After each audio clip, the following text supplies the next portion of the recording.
Hello everyone, welcome to education rise. आप सभी का स्वागत और अभिनंदन करता हूं।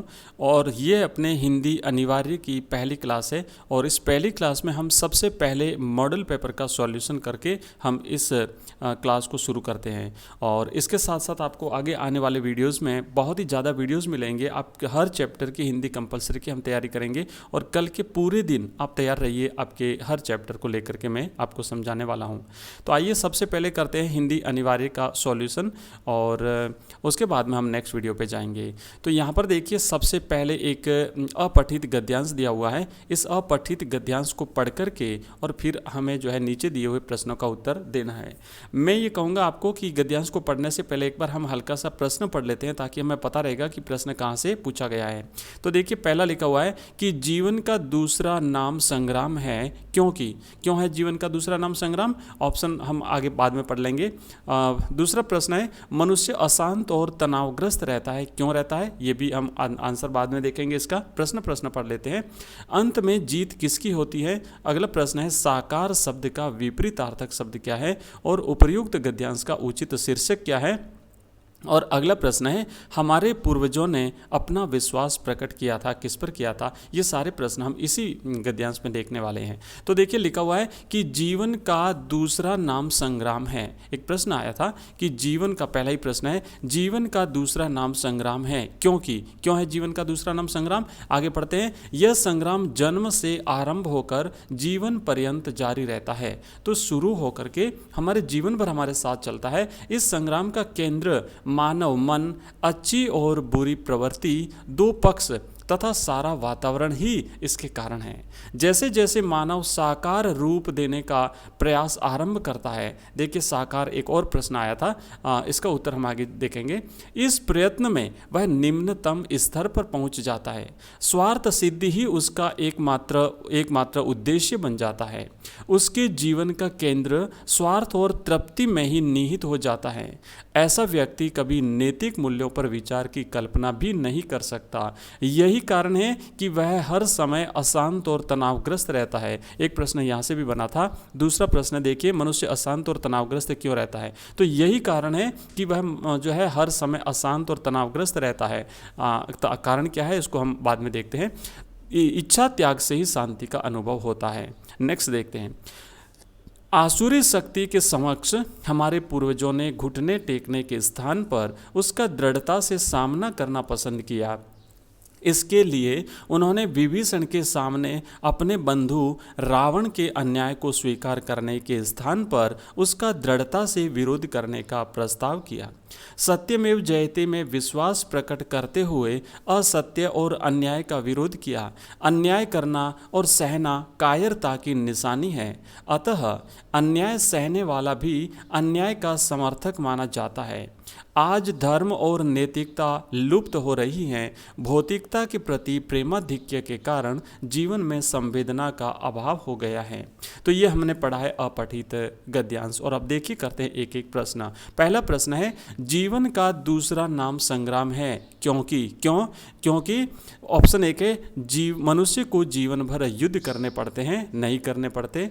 दूसरा है, मानव जीवन युद्धों के लिए बना है, नहीं बना मानव जीवन युद्धों के लिए। तीसरा है, वास्तव में युद्ध और मानव जीवन एक ही है, ना भाई ना, ये भी नहीं है। और चौथा है कि मानव को जीने के लिए निरंतर संघर्ष करना पड़ता है। बिल्कुल सही आंसर है ऑप्शन द, कि मनुष्य को जीवन जीने के लिए निरंतर संघर्ष करना पड़ता है और यह संघर्ष उसके जन्म से लेकर के उसकी मृत्यु पर्यंत चलता रहता है। तो जीवन का दूसरा नाम ही संग्राम है। यहाँ पर देखिए लिखा हुआ है, यह संग्राम जन्म से आरंभ होकर जीवन पर्यंत चलता है। मतलब जीवन में हमें निरंतर संघर्षों का सामना करना पड़ता है, कठिनाइयों का सामना करना पड़ता है और ये संघर्ष जीवन भर हमारे साथ चलता रहता है। इसीलिए इसका सही जवाब है ऑप्शन द, कि जीवन का दूसरा नाम ही क्या है? संग्राम है।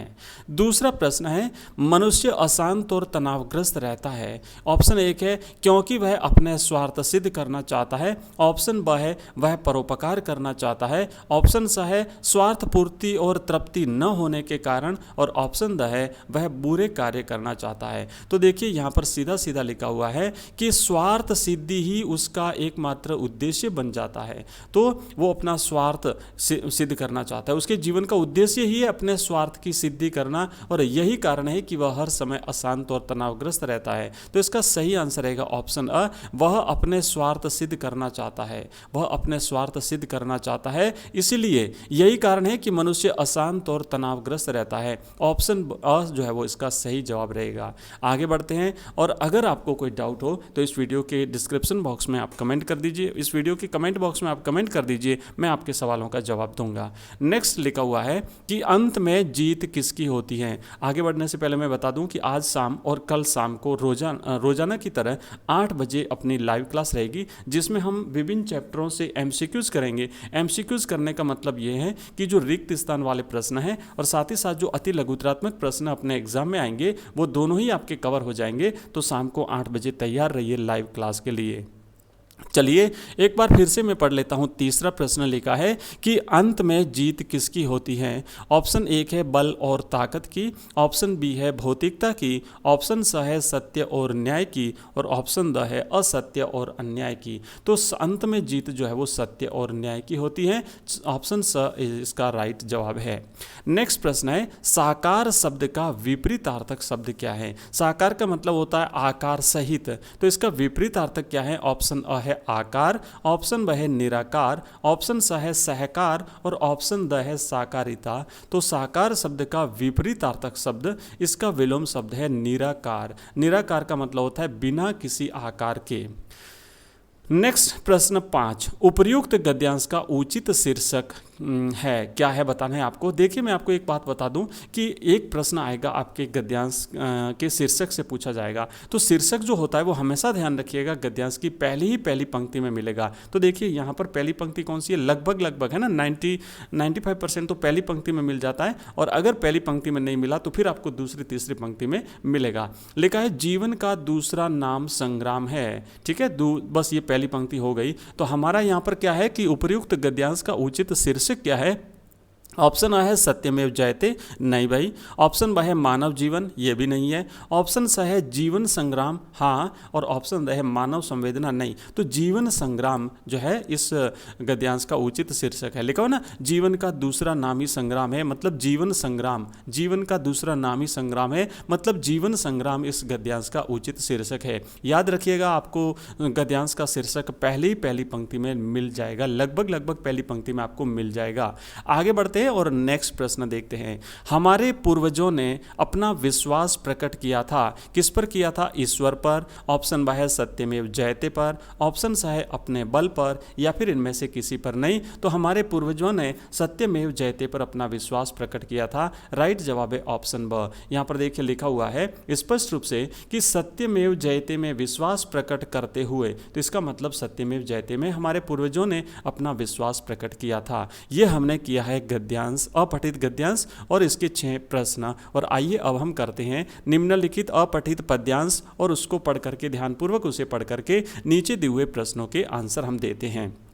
एक बार फिर से जो है वो गद्यांश और पद्यांश दोनों पढ़ने से पहले मैं आपको सुझाव दूंगा कि आप प्रश्न जरूर पढ़ लीजिएगा, ताकि एक ही बार में आपको गद्यांश या पद्यांश पढ़ करके प्रश्नों के जवाब देने में सुविधा रहेगी।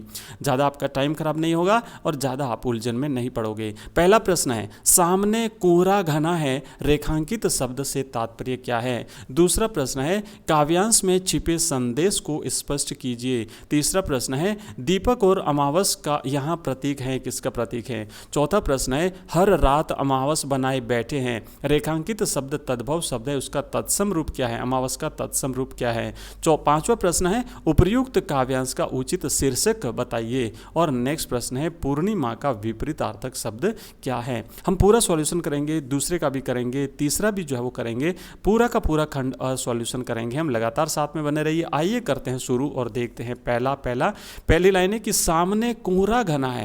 कोहरा का मतलब धुंध, धुंध का मतलब अंधेरा, अंधेरा का मतलब कुछ सूझे नहीं। लेकिन ध्यान रखना यहाँ का इसका अर्थ दूसरा रहेगा, है ना। शाब्दिक अर्थ कोहरे का मतलब वही है, धुंध होता है, लेकिन यहाँ पर इसका अर्थ जो है वो प्रश्न जो पूछा ना कि सामने कोहरा घना है, रेखांकित शब्द से क्या तात्पर्य है। तो यहाँ पर देखिए पढ़ेंगे, इसको समझ में आएगा। इसका मतलब धुंध होता है, इसका मतलब अंधेरा होता है, अंधकार होता है, या फिर हताशा निराशा। तो यहाँ पर इसका जो सही जवाब रहेगा ना वो है हताशा निराशा। अब क्यों है हताशा निराशा, इसको पढ़ते हैं। सामने कोहरा घना घना है और मैं सूरज नहीं हूँ। अगर कोई व्यक्ति ये मान ले कि देखिए मैं इतना प्रभावशाली नहीं हूँ, मेरे पास इतनी ताकत नहीं है कि मैं सामने जो अंधेरा है, जो कोहरा है, उसको मैं हटा दूँ।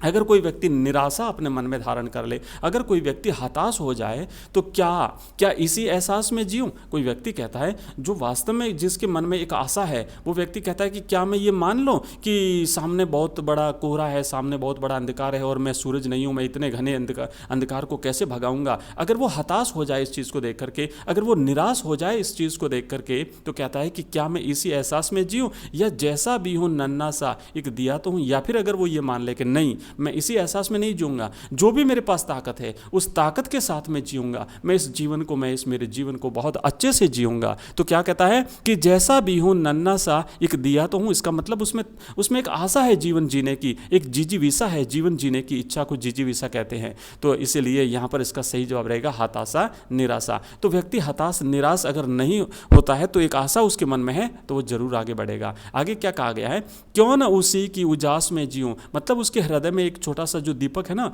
उस दीपक की उजास में वो कहता है कि मैं जीवन जीऊं, मेरे हृदय में एक छोटी सी जो आशा है, उस आशा के साथ मैं अपना जीवन जीऊं। हर आने वाला क्षण कम से कम मैं उनमें तो नहीं जो चांद दिल के बुझाए बैठे हैं, हर रात को अमावस बनाए बैठे हैं। मतलब मैं उन लोगों में तो नहीं हूँ जो अपने दिल का जो दीपक था, जो आशा थी, उसको बुझा करके बैठ गए, जो निराश होकर के बैठ गए, अपने जीवन में अमावस के समान अंधेरा करके बैठ गए। मैं उन लोगों में से नहीं हूँ, मैं तो एक अलग आदमी हूँ। जितनी ताकत है उस ताकत के साथ मैं अपना जीवन जीऊंगा। आगे क्या कहता है, मुझे यही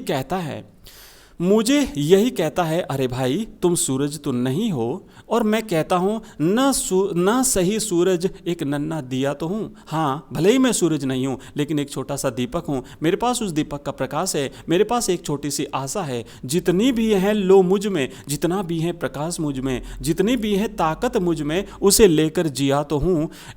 उड़ते फिर रहे थे जो जुगनू आंगन में, उन्हें भी मुट्ठियों में दबाए बैठे हैं। देखिए, पढ़ ली हमने इसको, अपठित पद्यांश को भी पढ़ लिया। और आइए देखते हैं प्रश्न। पहला मैंने आपको बता दिया, सामने कोहरा घना है, रेखांकित शब्द से तात्पर्य है हताशा निराशा। दूसरा है, काव्यांश में छिपे संदेश को स्पष्ट कीजिए। तो यहाँ पर ऑप्शन अ लिखा हुआ है, दीपक की सूरज को चुनौती। ऑप्शन ब है दीपक का जलना। ऑप्शन स है प्रकाश फैलाना। और ऑप्शन द है शक्ति भर जीवन जीने का। तो इसका जो है ना स्पष्ट संदेश है शक्ति भर जीवन जीने का, मतलब जो भी हमारे अंदर ताकत है, जो भी हमारे भीतर शक्ति है, उस शक्ति से हम अपना जीवन जिएं। तो इसका सही जवाब रहेगा ऑप्शन द।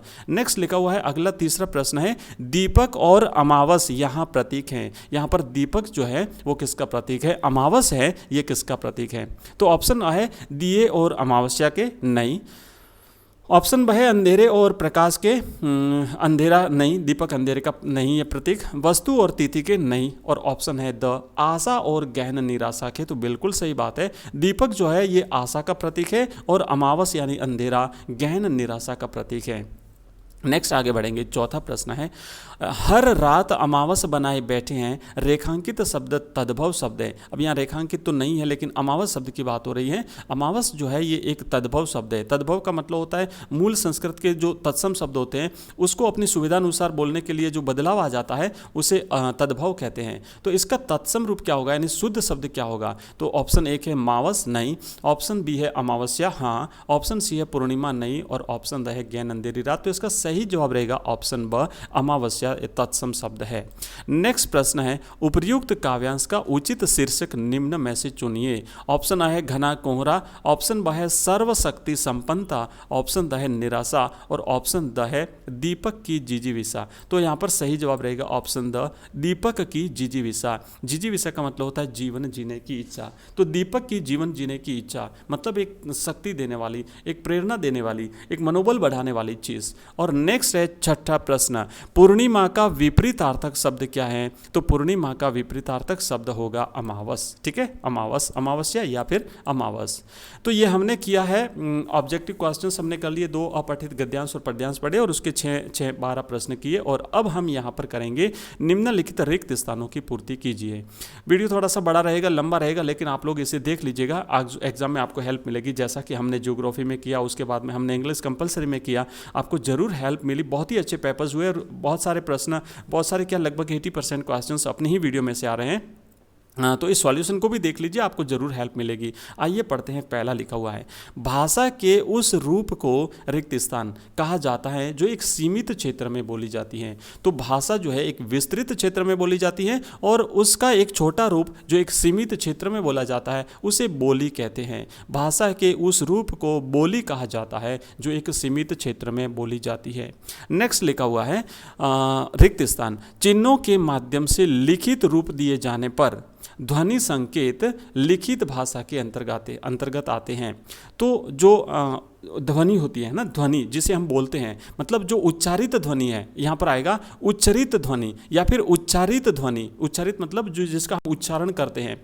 उच्चारित ध्वनि चिन्हों के माध्यम से लिखित रूप दिए जाने पर ध्वनि संकेत भाषा के अंतर्गत आता है। तो जो ध्वनि हम उच्चारित करते हैं उन चिन्हों को अगर लिखित रूप दे दिया जाए तो फिर वो भाषा बन जाती है। नेक्स्ट प्रश्न लिखा हुआ है कि वह सुख के कंटक शयन में विकल थी, वाक्य में शब्द शक्ति कौन सी है। तो देखिए ये जो लाइन है ना, ये एक राजकुमारी के लिए आई है। राजकुमारी क्या होता कि युवावस्था में थी और विधवा हो गई थी। तो यहाँ पर देखिए सुख के कंटक शयन में विकल थी, तो सुख में कोई विकल हो नहीं सकता। यहाँ पर लक्षणा शब्द शक्ति है, लक्षणों के आधार पर उसका अर्थ समझना पड़ता है कि राजकुमारी है और युवा थी, उसे किसी प्रकार की तकलीफ तो नहीं हो सकती थी, लेकिन चूंकि वो विधवा थी इसलिए यहाँ पर हमें उसके लक्षणों के आधार पर समझना पड़ेगा। इसलिए वाक्य में लक्षणा शब्द शक्ति है। जिस वाक्य को पढ़ करके वाक्य को पढ़ करके अगर हमें उसका सीधा सीधा अर्थ समझ में नहीं आवे और उसके लक्षणों के आधार पर अगर हमें उसका अर्थ ग्रहण करना पड़े तो वहाँ पर लक्षणा शब्द शक्ति होती है। नेक्स्ट प्रश्न है, शब्द में निहित जिस शक्ति से शब्द के मुख्यार्थ का बोध होता है उसे कहते हैं, उसे अभिधा शब्द शक्ति कहते हैं। ठीक है, 3 प्रकार की शब्द शक्ति होती हैं, अभिधा, लक्षणा और व्यंजना। तो जिस वाक्य को पढ़ करके उसका सीधा सीधा यानी मुख्यार्थ, जब मुख्य अर्थ हमें समझ में आ जाता है तो उसे अभिधा शब्द शक्ति कहते हैं। जब लक्षणों के माध्यम से हमें उसका अर्थ ग्रहण करना पड़े तो उसे लक्षणा शब्द शक्ति कहते हैं। और जब तीसरा अर्थ अभिधा और लक्षणा दोनों को छोड़ करके कोई अन्य अर्थ अगर निकलता हो किसी वाक्य का तो फिर वहां पर होती है जो है वो व्यंजना शब्द शक्ति। नेक्स्ट अगला प्रश्न है 5वां, छोरटी है गोरटी या चोरटी अहिर की काव्य पंक्ति में अलंकार कौन सा है। तो बताइए जल्दी से कौन सा अलंकार। मैं वेट करता हूँ आप क्या देखते हैं, जवाब क्या देते हैं। बिल्कुल सही पहचाना आप लोगों ने। यहाँ पर देखिए ट वर्ण की आवृत्ति हो रही है और जहाँ पर किसी वर्ण की आवृत्ति होती है वहाँ पर अनुप्रास अलंकार होता है। तो इस वाक्य में सही जवाब होगा इसका अनुप्रास अलंकार। एक और प्रश्न है 6ठा, तरनी तनुजा तट तमाल तरुवर बहुछाए पंक्ति में वर्ण की, यहाँ पर त वर्ण की आवृत्ति हो रही है, होने से यहाँ पर अनुप्रास अलंकार है। तो इसमें भी अनुप्रास और इसमें भी अनुप्रास अलंकार। अनुप्रास अलंकार कहाँ होता है, जहाँ पर किसी वर्ण की काव्य में जहाँ एक वर्ण की आवृत्ति होती है तो वहाँ पर अनुप्रास अलंकार होता है। और अब हम करेंगे निम्नलिखित अति लघुतरात्मक प्रश्नों के उत्तर एक पंक्ति में दीजिए। तो पहला प्रश्न है, किसी पारिभाषिक शब्दों के निम्नलिखित पारिभाषिक शब्दों के अर्थ लिखिए।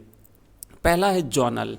जॉनल का मतलब होता है क्षेत्रीय या फिर आंचलिक, ठीक है ना, आंचलिक या क्षेत्रीय। और दूसरा है वेयर हाउस। वेयर हाउस का मतलब होता है माल गोदाम, माल गोदाम वेयर हाउस। नेक्स्ट प्रश्न है, उद्घोषणा शब्द के लिए पारिभाषिक शब्द लिखिए। उद्घोषणा का मतलब होता है डिक्लेरेशन, इंग्लिश में अपन कहेंगे डिक्लेरेशन, डिक्लेरेशन यानी उद्घोषणा। अगला प्रश्न है, काले मेघा पानी दे पाठ के लेखक का नाम बताइए। तो काले मेघा पानी दे पाठ के लेखक हैं धर्मवीर भारती। नेक्स्ट प्रश्न है चौथा, आलेख लेखन से आप क्या समझते हो। तो देखिए आलेख लेखन जो है ये लेख का छोटा रूप है और इसमें किसी ज्वलंत, किसी घटनाक्रम या फिर किसी जो मुद्दा होता है समसामयिक मुद्दा, उसके बारे में जो है वो विवरणात्मक वर्णन जो है वो किया जाता है, इसे आलेख लेखन कहते हैं। और ये अखबार में छपता है, संपादकीय से भिन्न होता है, इसे आलेख कहते हैं।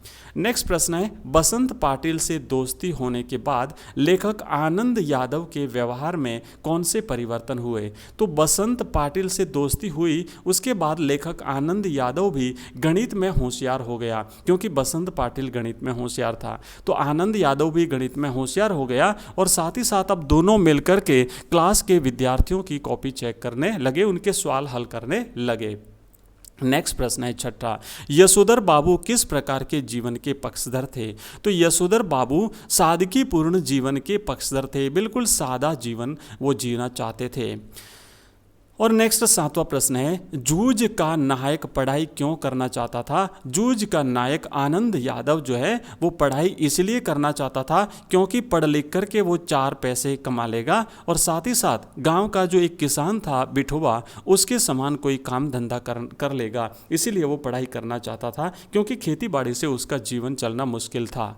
नेक्स्ट प्रश्न है 8वां, यशोधर बाबू की पत्नी किसका साथ देती थी? तो यशोधर बाबू की पत्नी अपने बच्चों का साथ देती थी, अपने पति का साथ नहीं देती थी। नेक्स्ट प्रश्न है 9वां, जूझ कहानी से लेखक की किस प्रवृत्ति का उद्घाटन होता है? जूझ कहानी से लेखक की साहसपूर्ण और संघर्षपूर्ण प्रवृत्ति का उद्घाटन होता है। बड़ा संघर्षी था, बहुत ज़्यादा संघर्ष करता था, साहसी व्यक्ति भी था। उसका बाप उसे मारता था, प्रताड़ित करता था, डांटता था, उसके बावजूद भी उसने साहस करके जो है स्कूल जाने की अपनी व्यवस्था करवा दी। नेक्स्ट प्रश्न है, हरिवंश राय बच्चन की किन्हीं 2 रचनाओं के नाम लिखिए। तो हरिवंश राय बच्चन साहब की बहुत सारी रचनाएं हैं, मधु कलश, मधुबाला, निशा निमंत्रण, तरंग यामिनी, ये खूब सारी रचनाएं, आप कोई भी 2 नाम लिख दीजिए। और नेक्स्ट प्रश्न है, महादेवी वर्मा का जन्म कब और कहाँ हुआ था? तो महादेवी वर्मा का जन्म कब हुआ था? देखिए पहले जो प्रश्न है उसका आंसर पहले देना है, कब हुआ था? 1907 में हुआ था। कहाँ पर हुआ था? फर्रुखाबाद में हुआ था। तो इस तरीके से हमने खंड अ के कंप्लीट क्वेश्चन आंसर्स किए, गद्यांश और रिक्त स्थान वाले प्रश्न और फिर अति लघुतरात्मक प्रश्न। और बाकी जो प्रश्न है खंड ब के, ये मैं आपको जो है वीडियो बना करके नेक्स्ट वीडियो में बता दूंगा। Thank you very much for watching this video.